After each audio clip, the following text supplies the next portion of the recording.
চলে আসলাম নতুন একটি ভিডিও নিয়ে। আজকে আপনাদের সামনে অন্যরকম একটা ভিডিও করব।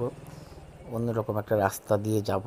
সেটা হচ্ছে, আপনারা জানেন যে সিরাজগঞ্জ জেলার যমুনা নদীর তীরে অবস্থিত। আসলে যমুনা নদী এখন তো নদীর পানি অনেক কম, যত শীতকাল পড়ে যাচ্ছে। তো আমি আসলে নদীর কিনারের একটা চরের রাস্তা দিয়ে যাচ্ছি। এটা রাস্তাটা মানে পাকা মোটামুটি, খুবই চাপা একটা রাস্তা। আপনারা একটু দেখেন যে রাস্তাটা কীরকম। আপনি দেখলেই বুঝতে পারবেন যে রাস্তাটা আসলে কীরকম টাইপের একটা রাস্তা। তো দেখেন, চরের রাস্তা কিন্তু খুব সুন্দর হয়। চর চর আসলে আমরা জানি চর অনেক ফাঁকা, অনেক অন্যরকম একটা জায়গা, ভয়ঙ্কর একটা জায়গা, কিন্তু চর কিন্তু এমনি খুব সুন্দর একটা জায়গা। যারা চরে থাকেন নাই কিংবা যান নাই তারা হয়তো বা বুঝতে পারবেন না। খুব সুন্দর, আপনারা একটু দেখতে পারবেন যে দেখেন একটা সুন্দর একটা রাস্তা।